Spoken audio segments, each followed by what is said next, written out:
देखिए, जितने विद्यार्थी यहाँ पे पीटीटी 2025 जिन्होंने कि बीए, बीएड और बीएससी बीएड की काउंसलिंग करवाई है और बीएड की काउंसलिंग करवाई है। इस वीडियो में बात हो रही है कि कॉलेज जब अलॉटमेंट हो जाता है, जब उनको कॉलेज मिल जाती है, उसके बाद की क्या प्रक्रिया होती है? क्या रिपोर्टिंग करवाना ज़रूरी है? कौन-कौन से डॉक्यूमेंट्स आपके जमा होती है? फ़ीस कितनी लगेगी? कितनी फ़ीस हमको कब जमा करवानी होती है? डॉक्यूमेंट्स आपके कौन-कौन से नेसेसरी है? सारी बातें होंगी। अगर रिपोर्टिंग नहीं करवाते हैं तो क्या होता है? तो इन चीज़ों को लेकर मैं जो कि इस वीडियो में क्लियर है, जो कि आपसे बात करने वाले हैं। देखिए, जब आपकी कॉलेज को अलॉटमेंट हो जाता है, तो कॉलेज अलॉटमेंट हो जाने के बाद सबसे पहला स्टेप होता है कि आपको अलॉटमेंट लेटर निकालना होता है। तो आप लोग को क्या करेंगे, अपना अलॉटमेंट लेटर चेक करेंगे जैसे ही आपको कॉलेज को अलॉटमेंट हो जाता है। उसके बाद में क्या होता है, जब कॉलेज मिल जाती है तो आप लोगों को क्या है कि 22,000 रुपए जो कि जमा करवाने होते हैं, 22,000 रुपए आपकी फ़ीस होती है, जो आपको ऑनलाइन जमा करवाने होते हैं और उसकी फ़ीस रिसिप्ट को आपको डाउनलोड करना होता है। तो जब आप 22,000 रुपए की फ़ीस जमा करवा देते हो, तो एक तो रिसिप्ट आपके पास में 22,000 की हो जाएगी और एक आपके पास में 5,000 रुपए की पहले वाली होगी। तो 2 तो आपकी फ़ीस रसीद हो गई, टोटल आपकी 27,000 फ़ीस है। एक तो 5,000 रुपए की रसीद और एक 22,000 रुपए की रसीद, दोनों रसीदों की आपकी 2-2 3-3 फ़ोटोकॉपी करवा लीजिए। अब यहाँ पे देखिए, आपको आगे का प्रोसेस होता है, कॉलेजों में आपको रिपोर्टिंग करवानी है। जो आपके पास में डेट्स दी जाएँगी, जितनी डेट्स होंगी उनके अकॉर्डिंग आपको क्या करनी होगी, रिपोर्टिंग करनी होगी। आपको सारे डॉक्यूमेंट्स को ओरिजिनल ले जाना होगा और फ़ोटोकॉपी भी आपको ले जानी होगी। लगभग 2-2 3-3 आपको सेट बनाने होंगे फ़ोटोकॉपी के। मान के चलिए 3-3 फ़ोटोकॉपीज़ आपको करवा लेनी है कम से कम। फिर देखिए, जैसे ही आपका अब देखिए, बात आ जाती है आवश्यक दस्तावेज़ कौन-कौन से होते हैं।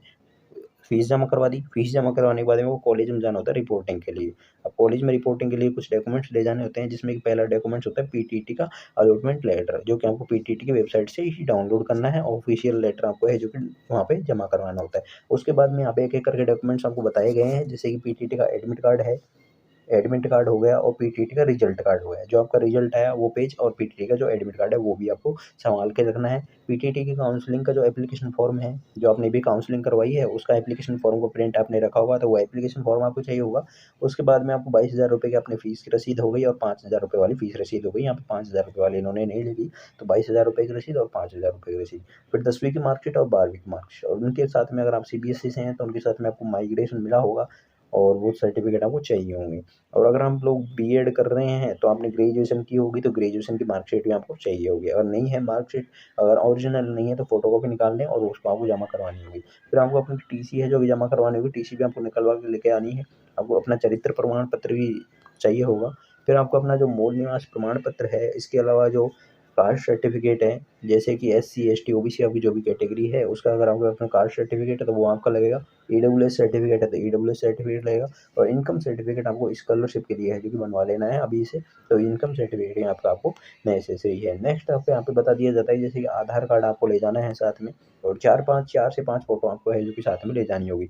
इन सभी डॉक्यूमेंट्स की आपको साफ लिख दिया, 2 से 3 फ़ोटोकॉपी आपको साथ में ले जानी है, ताकि आगे कोई प्रॉब्लम ना आए। वहाँ पे कोई सा भी डॉक्यूमेंट्स माँगा जाता है, कई-कई डॉक्यूमेंट्स आपको 2-2 जमा होते हैं, कई-कई सिंगल भी जमा होते हैं, तो आपको लगभग पहले से ही 2-2 3-3 फ़ोटोकॉपी करवा के एक साथ ले जाने हैं। तो ये सारे डॉक्यूमेंट्स का आपको सेट अभी से बना लेना है।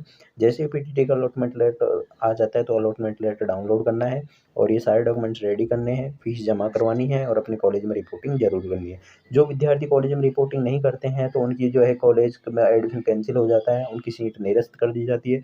उसको कॉलेज से, यानी एक तरह से काउंसलिंग से वो बाहर हो जाता है और नेक्स्ट लिस्ट में उसको कॉलेज नहीं मिलती। देखो, नेक्स्ट लिस्ट आएगी तो उसमें भी उसको कॉलेज नहीं मिलेगी, अगर फर्स्ट लिस्ट में जो कॉलेज मिले उसमें रिपोर्टिंग नहीं करते। सबसे पहली बात है, 22,000 रुपए जमा करवाएँ, कॉलेज में रिपोर्टिंग करें। अगर कॉलेज पसंद नहीं आता है, तो अपवार्ड मूवमेंट में पार्टिसिपेट करें, अपवार्ड मूवमेंट के लिए अप्लाई करें, ताकि आप लोग कॉलेज भी अपनी चेंज करवा सकें। तो ये सारा प्रोसेस होता है आपको जब कॉलेज अलॉटमेंट हो जाता है उसके बाद का।